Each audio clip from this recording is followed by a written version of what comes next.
ဝနှင့်ဘဝနိရောဓအကြောင်းတရားဒေသနာတော်ဒီကနေ့ညဓမ္မသဘင်ခန္ဓာကိုရွှေဘုံတော်သခင်ရှင်တော်မြတ်ဖရာဤမဟာကရုဏာကုံအာယုံပြုကတိကျူဖွဲ့ဆိုအပ်သောဝန္ဒနာပနာမအာတိတဂါထာကိုရွတ်ဆိုပူဇော်ခြင်းဖြင့်စတင်ကြရအောင်ယောကပဂောတိဟိပိအပမေယံကာလံကရွန်တောတိဒုက္ခရာနိခေရံကတောလောကဟိတာယနာထောနမောမဟာကရုဏိကတတတ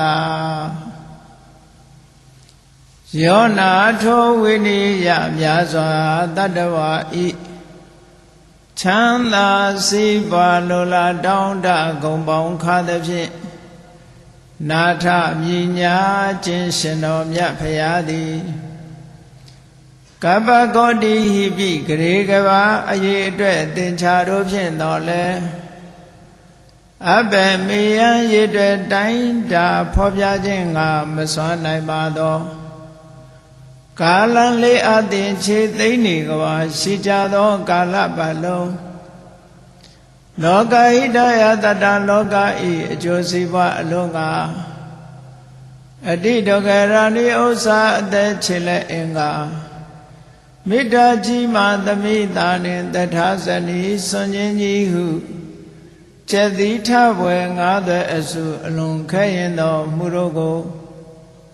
ကရွန်တော်ဖရာဖြစ်ရန်ဤတန်ကျုပ်ကိုအာထုတ်တော်မူရသည်ဖြစ်၍ခေရန်လက်ချေမျက်လုံးအသက်ဆုံးလည်းနှလုံးစိတ်ဝံကိုရောဤပင်မခြင်းတို့ကတောဘဝဒါနချိန်ဖန်များစွာရောက်တော်မူခဲ့ရရှာလေပြီမဟာကရုဏီကတတတဝါများရင်ဝဲသားကဲ့သို့တနာချစ်ခင်မဟာကရုဏာရှင်ဖြစ်တော်မူသောတသနာထသဝိနည်းများစွာတတဝါဤ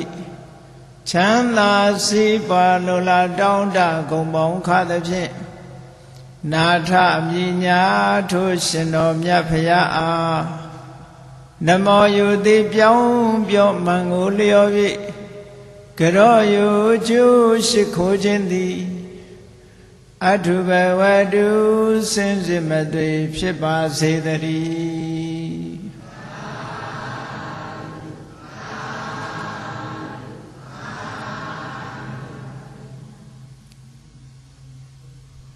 ဘဝနဲ့ဘဝနိရောဓ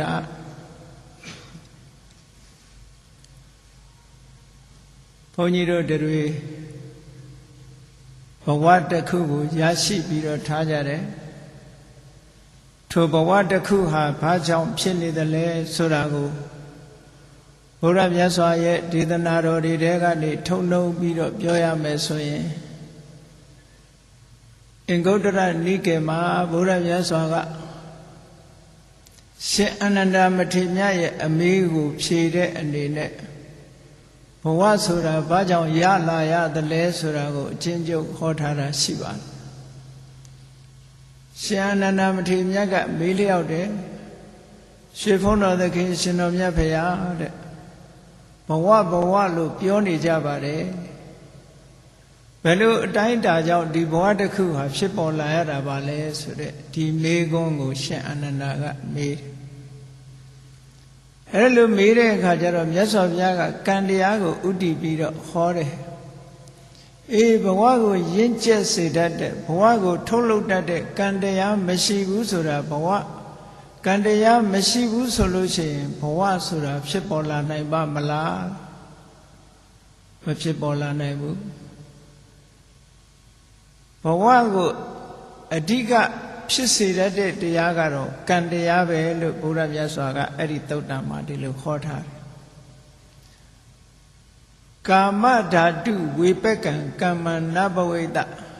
အပိနုကာမဘောပညာရေးထားတဲ့ကာမဘုံမှာဖြစ်စေနိုင်တဲ့အကျိုးပေးတဲ့ကံမျိုးမရှိဘူးဆိုရင်ကာမဘဝဆိုတာပေါ်လာနိုင်ပါမလားလို့ဘုရားမြတ်စွာကမေးခွန်းထုတ်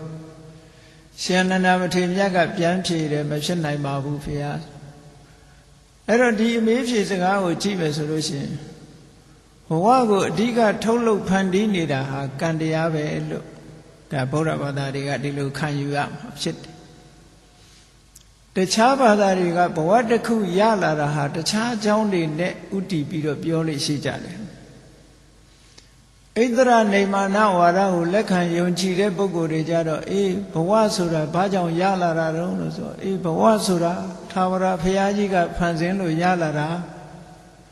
ထာဝရဘုရားကြီးရဲ့အလိုတော်ကြထာဝရဘုရားကဖန်ဆင်းလိုက်သည့်အတွက်ကြောင့်ဘဝတစ်ခုရလာတာလို့ဒီလိုဘဝရာကြီးအကြောင်းကို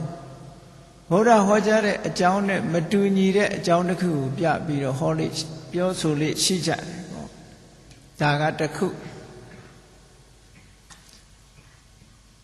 တချို့ကတော့အိန္ဒိယနိုင်ငံမှာဘုရားမြတ်စွာရဲ့လက်ထက်တော်အခါဖယားမပွင့်မီအချိန်ကနေစပြီးဘုရားမြတ်စွာပွင့်ပေါ်လာတဲ့အချိန်ဒီကနေ့ထိအောင်ဘဝအကြောင်းကိုလေးလာဆန်းစစ်နေတဲ့ဘဝနဲ့ပတ်သက်တဲ့ philosophy လို့ပြောရမယ့်အတွေးအခေါ်တွေမြောက်များစွာပေါ်ထွန်းလာခဲ့တယ်အဲ့ဒီထဲမှာဘဝတစ်ခုကိုရလာတာနဲ့အကြောင်းပြုပြီးတော့အမျိုးမျိုးအယူဆတွေတင်ပြလေးရှိကြတယ်တချို့ဝါဒကဘဝတစ်ခုဘာကြောင့်ဖြစ်ပေါ်လာတုံးလို့ဆိုလို့ရှိရင်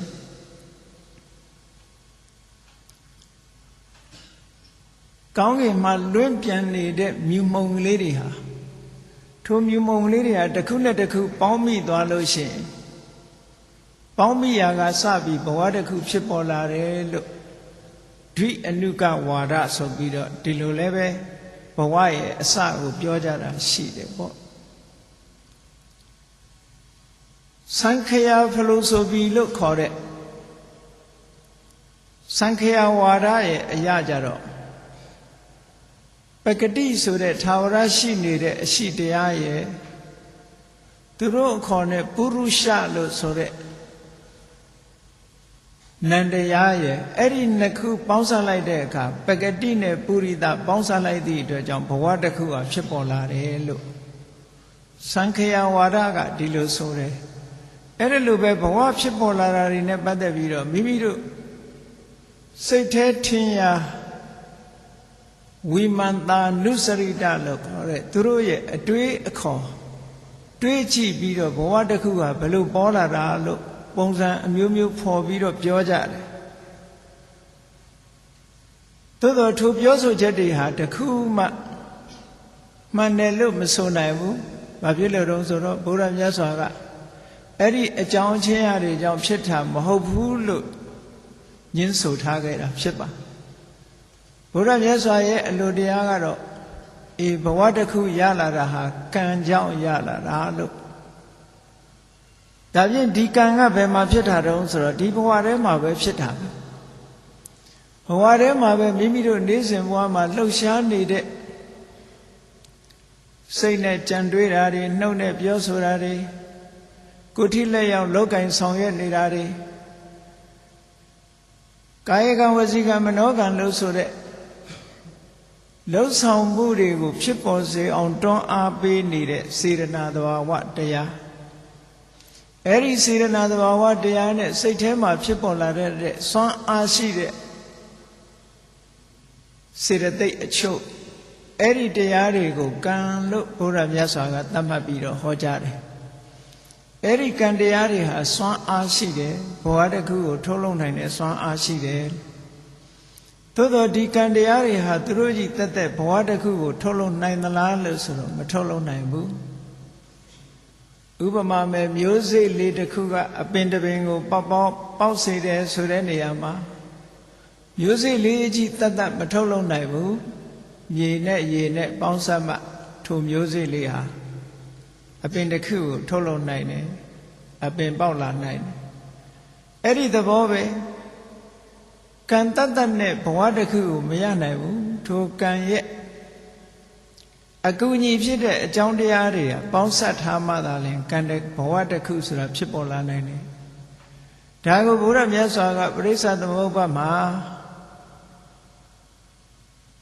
အကြောင်းနှစ်ခုအတိတ်အကြောင်းအတိတ်ဘဝကအကြောင်းတစ်ခုနှစ်ခုဖြစ်ဖြစ်မြတ်စွာဘုရားကဟောထားတာ အဝိဇ္ဇာပစ္စယသင်္ခါရသင်္ခါရပစ္စယဝိညာဏလို့အဝိဇ္ဇာနဲ့သင်္ခါရဒီနေရာမှာအဝိဇ္ဇာဟာကိလေသာသင်္ခါရကကံဟောကံနဲ့ကိလေသာရဲ့အကူအညီကိုရယူပြီးတော့ကံတရားဖြစ်တဲ့သင်္ခါရကနေဝိညာဏလို့ဆိုတဲ့ဘဝတစ်ခုကိုစတင်ထုတ်လုပ်ပေးတာလို့ဒါဗုဒ္ဓမြတ်စွာရဲ့ပရိစ္ဆေသမုပ္ပါရှုထောင့်ကပြောမယ်ဆိုလို့ရှိရင်ကြည်ပရိစ္ဆေသမုပ္ပါမှာဟောတဲ့တရားပဲဖြစ်စေတခြားနေရာမှာဟောတဲ့တရားပဲဖြစ်စေအဘိဓမ္မာဆိုင်ရာကျမ်းဂန်တွေမှာဟောတဲ့တရားပဲဖြစ်စေဗုဒ္ဓရဲ့မြတ်စွာရဲ့တရားဓမ္မတွေဟာတစ်ထပ်သေးတွေကြီးပဲအကုန်လုံးဘာဖြစ်လို့လဲဆိုရင်အမှန်တရားဟာတူညီမှုရှိတာဟိုနေရာတစ်မျိုးဒီနေရာတစ်မျိုးဒီလိုဟောတာမျိုးမဟုတ်ဘူးရည်ရွယ်ချက်တစ်ခုအနေနဲ့ဥတီချက်ထားပြီးဟောတာမျိုးကတော့ရှိတယ်ပေါ့အဓိကဗရဏဥတီပြောတာရှိတယ်တခါတလေအချမ်းရံအကြောင်းတရားတစ်ခုကိုဥတီပြောတာရှိတယ်သို့သောအဓိကဗရဏတရားတစ်ခုကိုဥတီပြောလိုက်လို့ရှိရင်ချမ်းရံအကြောင်းတရားတွေလည်းပါလာနိုင်တယ်ဒါကြောင့်ပရိစ္ဆေသမုပ္ပါနဲ့ကြည့်မယ်ဆိုလို့ရှိရင်အဝိဇ္ဇာဆိုတဲ့တဘာဝတရားကအမှန်တရားကိုဖုံးကွယ်ပြီးတော့ပေးထားတယ်အမှန်တရားကိုဖုံးကွယ်ထားသဖြင့်ဆင်းရဲတာကိုချမ်းသာတယ်လို့ထင်တယ်မမြဲတာကိုမြဲတယ်လို့ထင်လာတယ်ကိုယ့်ရဲ့စွမ်းဆောင်မှုလုပ်လို့ရတာကိုကိုယ့်ရဲ့အလိုတိုင်းမဖြစ်နိုင်တာကိုဖြစ်နိုင်တယ်လို့ထင်လာတယ်ဆိုတဲ့အထင်အမြင်မှားယွင်းမှုတွေကိုအဝိဇ္ဇာကနေပြီးတော့ဖန်တီးပေးထားတယ်အမှန်တရားကိုကာဝယ်ပေးထားတယ်အဲ့ဒါလို့အမှန်တရားကိုကာဝယ်ပေးထားတဲ့အခါကျတော့အမှန်ကိုမသိသည့်အတွက်ကြောင့်လုံးမိလို့ရတယ်လို့တယ်ဟောအဝိဇ္ဇာပစ္စယသင်္ခါရလို့ကံတရားတွေဟာဒီလိုဖြစ်လာအဲ့ဒီကံတရားတွေဖြစ်လာလို့ကံတရားတွေကစုမိဆောင်းမိဖြစ်လာတာနဲ့တပြိုင်နက်ထိုကံတရားတွေကကိလေသာရဲ့အကူအညီကိုယူပြီးတော့ဝိညာဏလို့ဆိုတဲ့ဘဝတစ်ခုရဲ့အစကိုစတင်ထုတ်လုပ်တာဒီကနေစပြီးဘဝဆိုတာရလာတာလို့အဲ့တော့လူသားတွေအနေနဲ့ကြည့်မယ်ဆိုလို့ရှိရင်ဒီနေရာမှာသင်္ခါရပစ္စယဝိညာဏသင်္ခါရဆိုတာကံတရားထိုသင်္ခါရဆိုတဲ့ကံတရားသည်အဝိဇ္ဇာဆိုတဲ့ကိလေသာရဲ့အကူအညီအဝိဇ္ဇာကိုဥတီပြောပေမဲ့လို့အဝိဇ္ဇာတစ်ခုတည်းကသင်္ခါရကိုအကူအညီပေးတာမဟုတ်ဘူးတဏှာကလည်းအကူအညီပေးသေးတယ်အဝိဇ္ဇာဆိုတဲ့ကိလေသာကိုပြောလိုက်တဲ့ဖြင့်တဏှာဆိုတဲ့ကိလေသာလည်းဒီထဲမှာပါနေတယ်ဆိုတာကိုမှတ်ရမယ်ပေါ့အဓိကဗရဏတစ်ခုကိုပြောလိုက်လို့ရှိရင်ဗရဏမဟုတ်တဲ့ဟာလည်းပဲပါဝင်ပြီးသားဖြစ်သွားတယ်ဒါကြောင့်ပရိစ္ဆေသမုပ္ပါမှာကြည့်မယ်ဆိုရင်ကိလေသာနဲ့ကံဒီပူးပေါင်းပြီးဘဝတစ်ခုကိုဖန်တီးထားတယ်ထုတ်လုပ်ထားတယ်ဆိုတာဟာအမတန်မှထင်ရှားတယ်ဒါကိုလက်ခံလိုက်တာနဲ့တပြိုင်နက်ပဂတိတို့ပုရိသတို့ဒီနှစ်ခုပေါင်းစပ်လို့ဖြစ်လာတာဆိုတာလည်းမဟုတ်ဘူးမြူမုံလေးနှစ်ခုပေါင်းစပ်ရာကနေပြီးတော့အသက်ဝင်လှုပ်ရှားလာတာဆိုတာလည်းမဟုတ်ဘူးထာဝရဘုရားကနေပြီးတော့ဖန်ဆင်းလိုက်တာဆိုတာလည်းမဟုတ်ဘူးတဲ့တကယ်တော့ဖန်ဆင်းနိုင်တဲ့ထုတ်လုပ်နိုင်တဲ့စွမ်းအားတွေဟာတတ္တဝါတွေရဲ့တဏ္ဍာမှာပဲဖြစ်နေတဲ့စွမ်းအားတွေပဲလို့ဆိုတာမြတ်စွာဘုရားကရှာပြီးတော့ပြတယ်ဒါကြောင့်မို့လို့ဘဝဆိုဒီမှာထိုသုတ်တံမှာမြတ်စွာဘုရားကဟောထားတယ်ကမ္မံခိတံဝိညာဏံဘိဇံတဏတနေဟောတဲ့ကံကလယ်မြေနဲ့တူတယ်ကံကမြေကြီးနဲ့တူတယ်မြေကြီးနဲ့တူတဲ့ကံအလွှာပေါ်မှာဝိညာဏလို့ဆိုတဲ့မျိုးစေ့ချလိုက်တယ်မြေကြီးနဲ့မျိုးစေ့ရှိုံနဲ့မဖြစ်သေးဘူးအဆိုဓာတ်ဆိုတဲ့ရေကလိုသေးတယ်အဲ့ဒါကတဏတနေဟောတဏကရေဓာတ်ပဲအဆိုဓာတ်ပဲပေါင်းလိုက်တဲ့အခါကျတော့ကံရဲ့တဏရဲ့ဒီနှစ်ခုရဲ့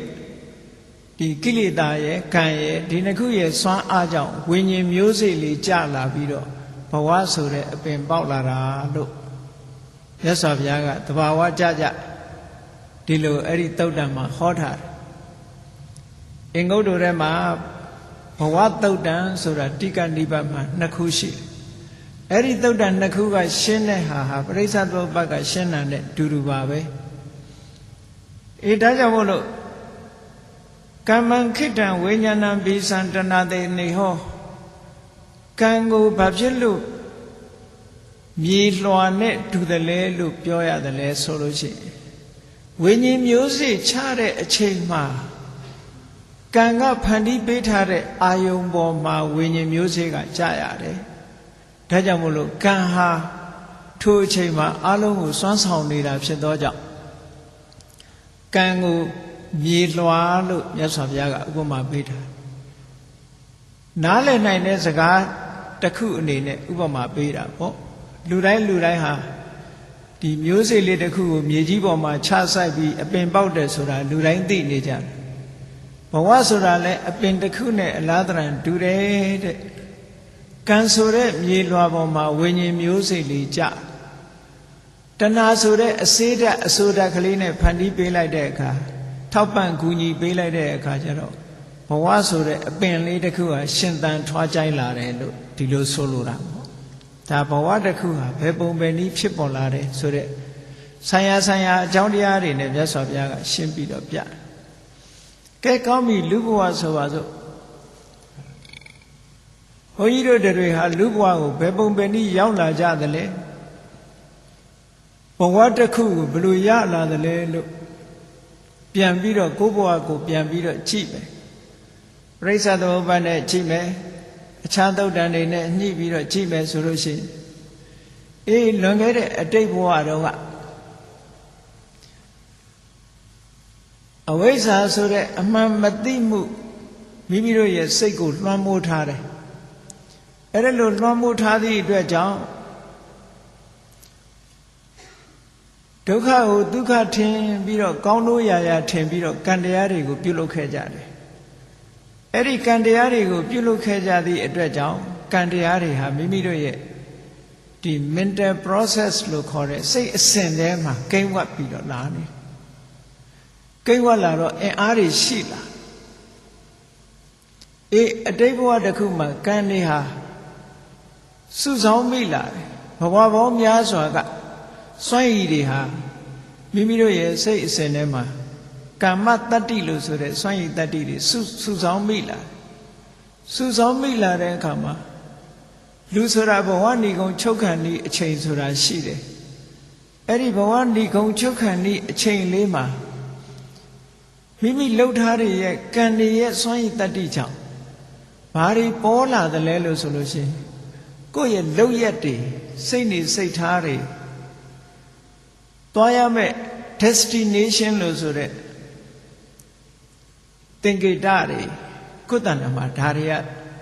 အိမ်မက်ထဲမှာပေါ်လာတယ်လို့ကံရဲ့စွမ်းအားကြောင့်မိမိရဲ့စိတ်အစဉ်ကိုလွှမ်းမိုးပြီးတော့ပေါ်လာနိုင်တယ်ဒါကြောင့်မို့လို့လူတိုင်းဟာဘဝတစ်ခုမှာသေကံဤကာလရောက်လာပြီနီးလာပြီဆိုလို့ရှိရင်သေငယ်စောနဲ့မျောနေတဲ့အချိန်မှာကိုလုတ်ခဲ့တဲ့စွမ်းအားကြီးမားတဲ့ကံတရားတွေဟာအရေးမဲကြီးလို့မိမိရဲ့စိတ်ထဲမှာပေါ်နေတယ်ကံအနေနဲ့လည်းပေါ်တယ်ကံအနေနဲ့ပေါ်တာဘယ်လိုပေါ်တော့ဆိုလို့ရှိရင်အခုလောလောဆယ်ပဲမကောင်းတဲ့အလုပ်တွေလုပ်နေရသလိုကောင်းတာတွေလုပ်နေတဲ့ပုဂ္ဂိုလ်ကြလည်းအခုလောလောဆယ်ပဲကောင်းတဲ့အလုပ်တွေလုပ်နေရသလိုစိတ်ထဲမှာခံစားနေရတယ်ဟော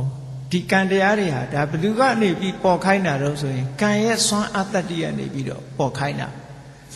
ကံဆိုတဲ့တဘာဝစွမ်းအားတွေပေါ်နေတယ်ဥပမာဆိုပါစို့နေ့စဉ်ကမ္မထမ်းထိုင်တဲ့ပုဂ္ဂိုလ်တယောက်ဆိုလို့ရှိရင်သေကံဤကြတော့ဖျားရှိမှကမ္မထမ်းထိုင်ပြီးတော့စိတ်ထဲမှာကမ္မထမ်းအာယုကိုမှတ်နေတယ်ဆိုတဲ့အနေအထားမျိုးလေးစိတ်ထဲမှာပေါ်ပြီးတော့နေတယ်အဲ့ဒါကံဆိုတဲ့စွမ်းအားတစ်ခုအသစ်ပြန်ပြီးတော့ဖြစ်တဲ့အနေနဲ့အတိတ်ကဖြစ်ခဲ့တဲ့ကံတွေဟာအဲ့ဒီအချိန်မှာတကယ်လုံနေတဲ့အနေအထားမျိုးပြန်ပြီးတော့ပေါ်လာရတယ်အဲ့ဒီအတိတ်ကံဟာလားပေါ်တယ်မကောင်းတာလုပ်တဲ့ပုဂ္ဂိုလ်ကလည်းအဲ့ဒီအချိန်မှာမကောင်းတဲ့စိတ်တွေအဲ့ဒီအချိန်မှာလာပြီးတော့ပေါ်နေတယ်လွှမ်းမိုးနေတယ်ကိုယ်နေ့စဉ်လုပ်နေတဲ့အထဲမှာ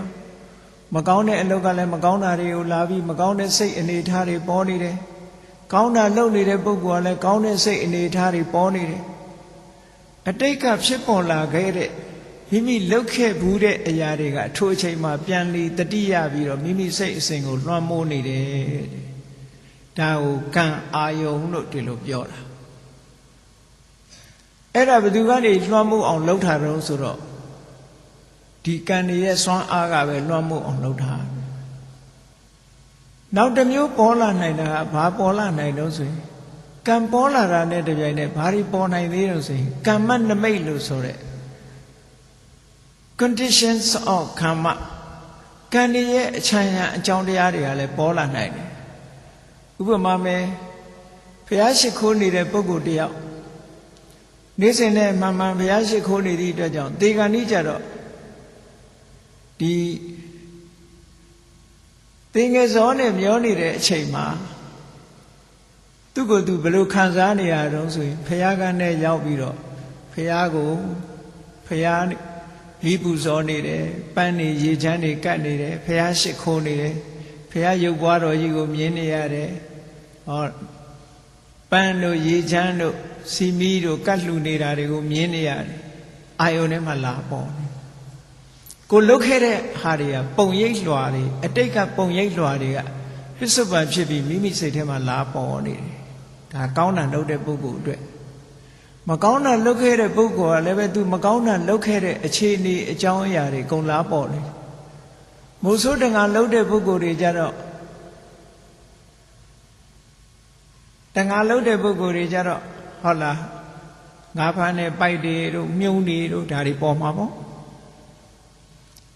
မိုးဆိုးလုပ်တဲ့ပုဂ္ဂိုလ်တွေကြတော့ဓားတွေတို့လှံတွေတို့တနတ်တွေတို့သားကောင်တွေတို့တောထဲမှာသွားလာလှုပ်ရှားနေရတယ်ဆိုတဲ့ပုံစံတွေတို့ဒါမျိုးတွေစိတ်ထဲမှာလွှမ်းမိုးပြီးတော့ပေါ်လာနေတယ်အယိတ်မဲကြီးတွေပေါ်နေတယ်လို့ပဲထိုပုဂ္ဂိုလ်ရဲ့စိတ်အစဉ်ဟာကျန်တဲ့ပုဂ္ဂိုလ်တွေကတော့မသိဘူးပေါ့သူ့မှာတော့သူ့စိတ်ထဲမှာသေငယ်စောနဲ့မျောနေတဲ့အချိန်မှာဒီလိုကံရဲ့ပတ်ဝန်းကျင်အခြေအနေအကြောင်းတရားတွေလာပြီးတော့ပေါ်နေတယ်အဲ့ဒါဟာကာမနမိတ်ပေါ်တာလို့ခေါ်တယ်ထို့တူပဲတခါတရံကျတော့ဘာတွေမြင်လာတတ်တုံဆိုလို့ရှိရင်ဂတိနိမိတ်လို့ခေါ်တယ်ဂတိနိမိတ်ဆိုတာကိုသွားရမဲ့ဘုံဘဝရဲ့အနေထားအိမ်မက်မက်တလို့လာပြီးတော့မြင်နေတယ်ဆိုပါစို့တထေးအိမ်ဖြစ်မယ်ဆိုလို့ရှိရင်ဥယျာဉ်နဲ့တိုက်တာနဲ့အခုခေတ်အနေထားဆိုလို့ရှိရင်အခုခေတ်ချမ်းသာတဲ့ပုဂ္ဂိုလ်တွေနေတဲ့တိုက်တွေတာတွေဒါမျိုးတွေမျက်စိထဲမှာမြင်လာအေးပြိတ္တာတို့ဘာလို့ဖြစ်မယ်ဆိုလို့ရှိရင်တဦးတယောက်တည်းမြစ်တွေအိုင်တွေချောင်းတွေကြားတွေတောနဲ့ကြီးတွေထဲမှာဒါတွေသွားမြင်မယ်ပေါ့တရိစ္ဆာန်ဖြစ်မဲ့ပုဂ္ဂိုလ်ဆိုလို့ရှိရင်အိုးတရိစ္ဆာန်အုပ်ကြီးတွေထဲမှာသူရောက်နေတဲ့အနေအထားမျိုးသွားမြင်မယ်ပေါ့လူဘဝပြန်ဖြစ်မယ်ဆိုလို့ရှိရင်ခုနကလူသားတွေရဲ့အပေါင်းအသင်းအနေအထားတွေပေါ်မှာလာပြီးတော့မြင်မယ်ပေါ့အဲ့ဒါလို့ဂတိနမိတ်ဆိုတာပုံစံလွှာအမျိုးမျိုးနဲ့မြင်တယ်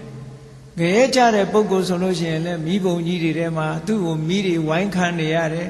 သူနေတဲ့အိမ်ကိုမိတွေလောင်းနေတယ်ဆိုတဲ့ခံစားမှုမျိုးတွေခံစားနေရတယ်ဒါသေကံဤမှာဘယ်သူမှရှောင်လွဲလို့မရနိုင်တဲ့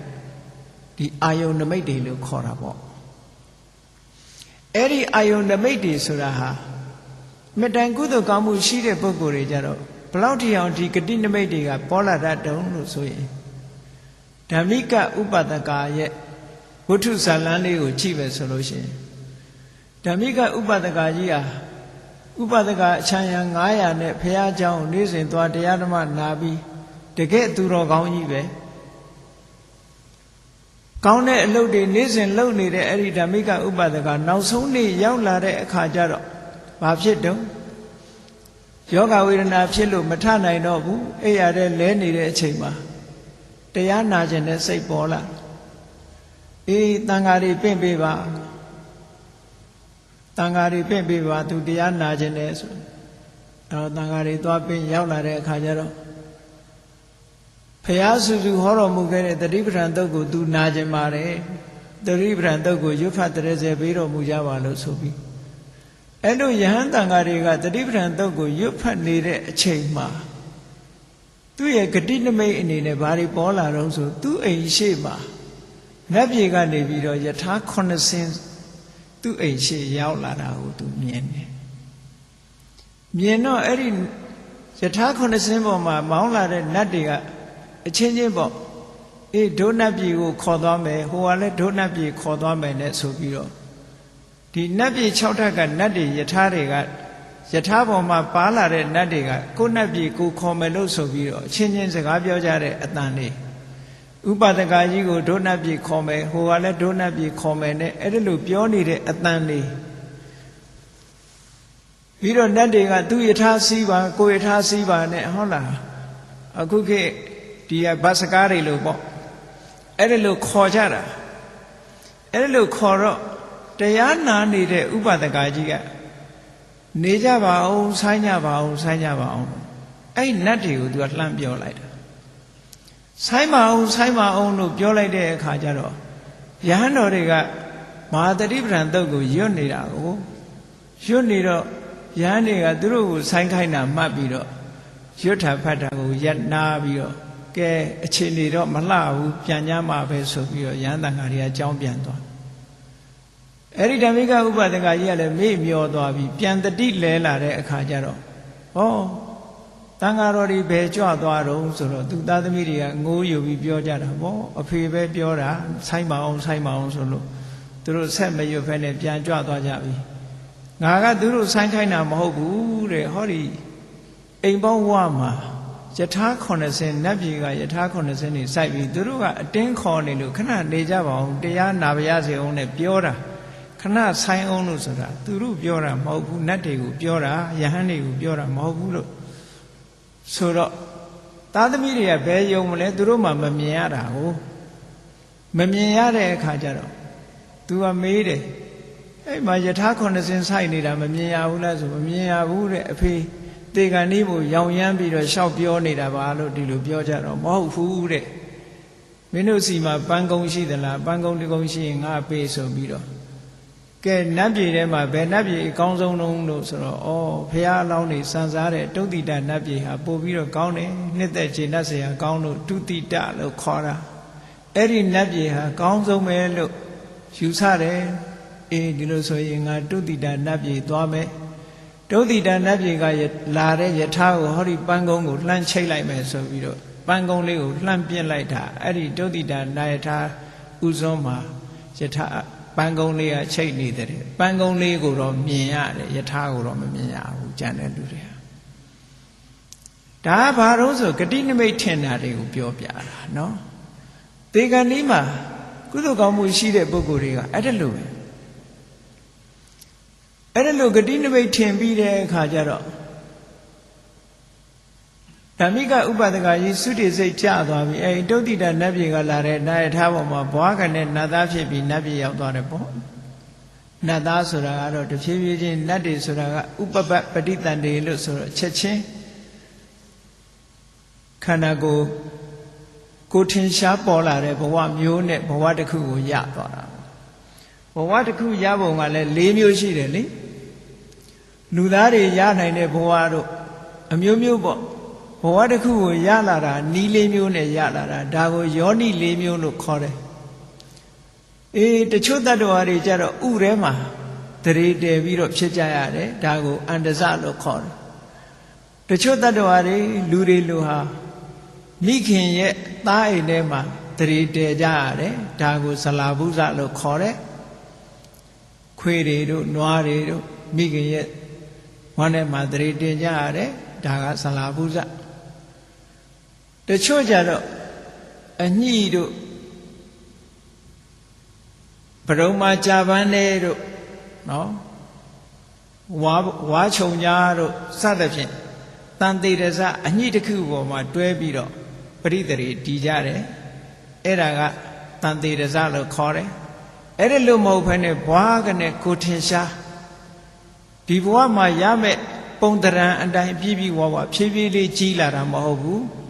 ဘဝရဲ့အနေထားခန္ဓာကိုယ်အရွယ်အစားအချိုးကျတခါတည်းဘွားကနဲ့ပေါ်သွားတာဒါကြတော့ဥပပပဋိသေရီလို့ခေါ်တယ် နတ်တွေပြမာတွေဟာဥပပပရိသေတွေနေကြတာငရဲမှာလည်းပဲဥပပပရိသေတွေအနေနဲ့ဖြစ်တာအဲ့ဒါလို့ကံရဲ့ကမ္မနမိတ်ရဲ့ဂတိနမိတ်ရဲ့လို့ဆိုတဲ့ဒီအာယုံ၃မျိုးဟာကံတရားရဲ့စွမ်းအားကြောင့်သေကံလေးမှာပုဂ္ဂိုလ်တိုင်းပေါ်လာမှာပဲအဲ့ဒီပေါ်လာလိုက်တာဟာမှတ်ပုံတင်လိုက်တယ်လို့ပဲအောင်းမိတ်နောင်ဘဝဖြစ်ဖို့ရာအတွက်မှတ်ပုံတင်လိုက်တာအဲ့ဒီအာယုံပေါ်မှာစိတ်ကညွတ်လိုက်တာနဲ့တပြိုင်တည်းအဲ့ဒီအာယုံကိုဆွဲမိပြီးတော့ကံကပေးတဲ့အာယုံဖြစ်လို့ထိုကံကိုကံမှန်ခိတ္တံကံဟာမြေလွှာပဲလို့ဒီလိုပြောတာကံကပေးထားတဲ့အာယုံပေါ်မှာဝိညာဉ်မျိုးစေ့လေးကြာလိုက်တယ်ဝိညာဉ်မျိုးစေ့လေးကြာလိုက်တဲ့အခါကျတော့အဲ့ဒီဝိညာဉ်မျိုးစေ့လေးကစပြီးတော့ဝိညာဉ်လေးဖြစ်လိုက်တာနဲ့တပြိုင်တည်းဆိုပါစို့လူသားတယောက်ဆိုလို့ရှိရင်အဘိဓမ္မာသဘောနဲ့ပြောမယ်ဆိုရင်မဟာဝိပဿိတ်၈ခုတာမန်လူသားတယောက်မဟာဝိပဿိတ်၈ခုတည်းကမဟာဝိပဿိတ်တစ်ခုခုပရိသေစိတ်အနေနဲ့ပေါ်လိုက်တာနဲ့တပြိုင်တည်းထိုမဟာဝိပဿိတ်နဲ့ရှင်တဲ့စေတသိက်တွေရောတခါတည်းပါလာတယ်ထိုစိတ်စေတသိက်တွေနဲ့ပဲဗျိုင်းလူကမ္မဇာယုတ်တွေလည်းပါလာတယ်ကမ္မဇာယုတ်အ ਨੇ ဆုံးလူသားတယောက်အနေနဲ့ပြောမယ်ဆိုရင်ယုတ်ပေါင်း30ပါလာမယ်ကာယတတကကလယုတ်10ခုဝဋ္ထုတတကကလယုတ်10ခု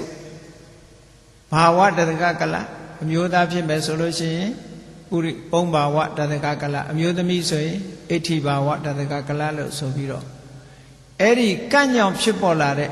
ကာယရဲ့ဘာဝရဲ့ဝဋ္ထုရဲ့ဆိုပြီးတော့ဒီယုတ်ပေါင်း30အဲ့ဒီယုတ်ပေါင်း30ရဲ့ခုနကပရိသေစိတ်လေးရဲ့ပရိသေစိတ်လေးနဲ့ရှင်တဲ့စေတသိက်တွေရဲ့တပြိုင်နဲ့တန်းပြီးတော့ဖြစ်လာအဲ့ဒါကိုဝိညာဏံဗီဇံလို့ဒီသုတ်တံမှာမြတ်စွာဘုရားဟောတာဝိညာဉ်မျိုးစေ့ကလေးကြားလိုက်တာလို့ပြောတာဝိညာဉ်မျိုးစေ့လေးကြားလိုက်တဲ့အခါကျတော့နန္ဒီယုတ်တွေတိုးတက်လာတာအဲ့ဒါကိုပဲပရိစ္ဆသမုပ္ပါကြတော့ဘယ်လိုဟောတော့ဆိုဝိညာဏပစ္စယနာမရူပံဝိညာဉ်ကြောင့်နန္ဒီယုတ်တွေဖြစ်လာရတယ်လို့ဒီလိုခေါ်တာတကယ်ကတော့ဝိညာဉ်စိတ်ကလေးနဲ့တူတူစေတသိက်ဆိုတဲ့နန္တရားလည်းပဲတပြိုင်တည်းဖြစ်တယ်ဟောပဋ္ဌာန်းကြတော့အဲ့ဒါကိုရှင်းတာအောက်ကံတိတ်ခဏီနာမရူပံသဟဇာတပစ္စယေနပစ္စယောဟောအောက်ကံတိတ်ခဏီပရိသေရီတီးနေတဲ့အချိန်လေးမှာဝဋ္ထုယုတ်တွေနံတွေဟာတပြိုင်တည်းဖြစ်လာတယ်ကမ္မဇာယုတ်တွေမှာဒီလိုဖြစ်လာတယ်လို့ဆိုခုခေတ်မှာပြဿနာတစ်ခုတက်လာတာတစ်ခုရှိခုခေတ်သိပ္ပံဆရာတွေကတီထွင်ကြတယ်ကလုံးဆိုတဲ့ကော်ပီယုတ်ဖြစ်နိုင်သလားတချို့ကမေးကြအဲ့ဒါကိုဆွေးနွေးလာတယ်နောက်ပိုင်းကျရင်ပိုးကြဲကြဲပြန့်ပြန့်ဆွေးနွေးလာမယ်ဗုဒ္ဓအဘိဓမ္မာနဲ့ဖြေရှင်းနိုင်သလားဘုန်းကြီးတို့ဂျာမနီသွားပြီးတော့ပထမ2003ခုနှစ်ကဂျာမနီသွားပြီးဘာလင်မြို့မှာအဘိဓမ္မာသင်တန်းပို့ချတော့ဂျာမန်တယောက်ကနေခွင့်တောင်းပြီးတော့သူတီးတန့်မေးခွန်းမေးခြင်းလို့ဆိုပြီးတော့ခွင့်တောင်းပြီးတော့လာတွေ့တာရှိတယ်တွေ့တဲ့ထဲမှာဘာမေးတုံဆိုအဲ့ဒီကလုံးနဲ့ပတ်သက်တဲ့ပြဿနာဘုရားဘာသာအရအဲ့ဒီကလုံးဆိုတာဖြစ်နိုင်သလားဘုန်းကြီးကတော့ဖြစ်နိုင်တယ်လို့ဖြစ်နိုင်တယ်ဆိုတာဘာဖြစ်နိုင်တာလဲတတ္တဝါကိုတော့လုံးလို့မရဘူးပုံတူကိုလုံးလို့ရတယ်ရုပ်ကပြောင်းလို့ရဆိုတော့အခုလည်းဘာထုတော့လေကလုံးသဘောပဲမိခင်ရဲ့ဒီစပန်းနဲ့အိုဗန်လို့ဆိုတဲ့အဖေရဲ့စပန်းနဲ့မိခင်ရဲ့အိုဗန်ဒီနှစ်ခုပေါ်မှာဒီနှစ်ခုကိုအခြေပြုပြီးတော့ကလလရေးချီပေါ်လာအဲ့တော့ဒီမိခင်ရဲ့ဝမ်းထဲမှာဒီစပန်းနဲ့အိုဗန်ပေါင်းပြီးတော့အဲ့ဒီမှာတရေတီးရတဲ့ပုဂ္ဂိုလ်ရဲ့ရုပ်ရည်သည်အမေနဲ့အဖေတခုသွားတူတာပဲလေမတူလို့မရဘူးဒါရုပ်ပိုင်းဆိုင်ရာကြတော့သွားတူလို့ရတယ်ဒါပေမဲ့အမေအဖေကဝိညာဉ်စိတ်ကိုဖြစ်အောင်လုံးနိုင်လားဆိုမလုံးနိုင်ဘူးဒါဖြင့်ကလုံးနဲ့ပတ်သက်ပြီးဘယ်လိုဖြစ်နိုင်လုံးလို့ဆိုလို့ရှိရင်တရေတီလို့ရနိုင်တဲ့ possibility တစ်ခုရှိလို့ရှိရင်ကဘာပေါ်မှာ လောကကြီးမှာတတ္တဝါတွေဟာတန်ပေါင်းများစွာမိနစ်တိုင်းစက္ကန့်တိုင်းသေးနေတာလေအဲ့ဒီသေးနေတဲ့တတ္တဝါတွေကဘာနဲ့ဥပမာတူလို့ဆိုရင်ကောင်းငင်ကနေပြီးတော့ဟုတ်လားမိုးပေါက်တွေကျနေတယ်လို့ပဲကျနေမှာအဲ့ဒါတဏှာရာတော့ရောက်နေမှာပဲပေါ့အဲ့တော့ခုနကကလုံးဆိုတဲ့ခုနကဆဲလေးတွေကိုယူထားပြီးတော့အဲ့ဒီဆဲလေးတွေဟာသရေတီလို့ရတဲ့ဆဲမျိုးမှာဆိုလို့ရှိရင်ခုနကသေးလာတဲ့တတ္တဝါကလာပြီးသရေတီလို့ရတယ်ပေါ့ကြည့်လေဒါကိုတော့ဘာခေါ်မလို့ဆိုတန်တေတဇလို့ခေါ်နိုင်တယ်ပေါ့တန်တေတဇတတ္တဝါလို့ခေါ်နိုင်တယ်အလုံးကြားဖို့ကြပါလိမ့်မယ်ဘုရားဘာသာတွေတော်တော်များများဒီဇာလန်းကိုသိကြပါတယ်ဘဒုမထေဝီမိဖုရားဆိုတာလေဘဒုမထေဝီမိဖုရားကသားပေါင်း900မွေးဖွားတယ်လို့ဆိုတာနော်သားပေါင်း900အခုခေတ်တော့တကယ်မွေးတာတော့9ယောက်ဆိုတာတော့ရှိတယ်9ယောက်တခါတည်းမွေးတာရှိတယ်မကြခင်အမှသတင်းစာထဲပါလာတယ်နော်မိခင်တူတဲ့ကနေတခါတည်းနဲ့သား9ယောက်မွေးတာအဲ့ဒါအများဆုံးပဲထမရဲ့ကြည့်ရတာဒါပေမဲ့ဘဒုမထေဝီကသားပေါင်း900တဲ့နော်မွေးတာအဲ့ဒီဟာကိုဘယ်လိုရှင်းထားတော့ဆိုဘဒုမထေဝီမွေးတာကတကယ်ဖွားတာကအကြီးဆုံးသားတစ်ယောက်ပဲဖွားတယ်ကြံတဲ့သားတွေကအဲ့ဒီမိခင်ရဲ့သွေးဆက်ပေါ်မှာတရေတီပြီးတော့မွေးဖွားလာတဲ့တန်တေရဇသားတွေတဲ့ဒီလိုဆိုတယ်အဲ့ဒါကိုကြည့်မယ်ဆိုလို့ချင်းအဲ့ဒီတုန်းကတည်းကကလုံးဟာပေါ်နေပြီပဲပုံစံတူသားသမီးတွေ900မွေးထားတယ်အားလုံးဟာပိစိကဗုဒ္ဓဖြစ်သွားကြတယ်ဘုရုမဒေဝီရဲ့သား900ပိစိကဗုဒ္ဓဖြစ်တယ်ပိစိကဗုဒ္ဓ900ဖြစ်တယ်အဲ့ဒီတော့ဂျာမန်ကြီးကမေးတော့ကလုံးဆိုတာဖြစ်နိုင်လားလို့ဆိုတော့အေးတရဝါကိုတော့ဖန်ဆင်းလို့မရဘူးတရဝါတွေတန်တွေတည်နိုင်တဲ့နေရာမျိုးကတော့ဖန်တီးပေးလို့ရတယ်ဒါ possibility ပေါ့ဒါကဖြစ်နိုင်တဲ့အနေအထားလေးတစ်ခုဥပမာဆိုတော့လေကြည့်ညောင်စီလေးတွေရှိတယ်မဟုတ်လားညောင်စီဆိုတာအမတန်သေးတယ်ငှက်တွေကအစာစားပြီးတော့ဟိုနေရာဆွန့်ဒီနေရာဆွန့်သို့မဟုတ်လေထဲမှာလွင့်သွားတဲ့ညောင်စီအသေးသေးလေးတွေဒါပေမဲ့ညောင်ပင်တွေကဟိုနေရာပေါက်ဒီနေရာပေါက်လူတိုင်းတွေ့နေကြတာပဲအဆောက်အဦတွေမှာဆိုလို့ရှိရင်ပတ်ကြားအခလေးရှိပြီးအဲ့ထဲမှာမြေမှုန်ကလေးနည်းနည်းရှိမယ်အဆူဓာတ်ကလေးနည်းနည်းရှိမယ်ဆိုရင်အဲ့ညောင်ပင်ပေါက်ပြီးအဲ့ကြတယ်ဟောညောင်စီလေးအပင်ပေါက်နိုင်လောက်အောင်အထောက်အကူရတဲ့မြေနဲ့ရေနဲ့ရှိပြီဆိုရင်ညောင်ပင်အပင်ပေါက်တော့တာပဲအဲ့ဒါလိုပဲတတ္တဝါမှာသရေတီလို့ရတဲ့နေရာလေးတစ်ခုတွေ့ပြီဆိုလို့ရှိရင်သရေတီတာမျိုးဖြစ်နိုင်တယ်လို့အေးဘုရုမဒေဝီတို့ဇလန်းတို့ပောက္ခရတာတိပုံနာတို့ဆိုတာတွေကြည့်မယ်ဆိုလို့ရှိရင်သူတို့ဟာလူကမွေးတဲ့လူသားတွေမဟုတ်ဘူးတန်တေရဇကြာဘူးထဲမှာမွေးဖွားလာတဲ့ပုဂ္ဂိုလ်တွေဖြစ်တယ်သရေတီတာတွေပဲဒါတွေကအေးဒါကြောင့်မလို့ရုပ်ခန္ဓာကိုယ်ကိုတော့ပြုပြင်လို့ရတယ်။ဘာနဲ့ပြုပြင်လို့ရတော့ဆိုလို့ရှိရင်ကြည့်လေငယ်ငယ်ရွယ်ရွယ်လေးတွေရက်ပူတဲ့လူလဲထွားအောင်လုပ်လို့ရတာပဲ။ဗမာပြည်မှာဟုတ်ရင်တော့ဂျပန်နေပူပူလေးရဲ့ဒုတိယကမ္ဘာစစ်ကလာတော့ဂျပန်ငပုလို့ခေါ်တာ။တနတ်လေးတွေကလည်းတူတူလေးတွေသူတို့ခိုင်တဲ့တနတ်တွေအခုဂျပန်နေပူမှမပူတော့တာ။ဘာဖြစ်လို့မပူလဲဆိုရင်အာဟာရပြင်ပေးလိုက်။လူတွေစားတဲ့အာဟာရကိုပြင်ပေးလိုက်လို့ရှိရင်ဒီရုပ်ခန္ဓာကိုယ်ရဲ့ပြောင်းလဲမှုဘာလို့ဆိုတော့ရုပ်ရဲ့အကြောင်းက၄မျိုးရှိတာ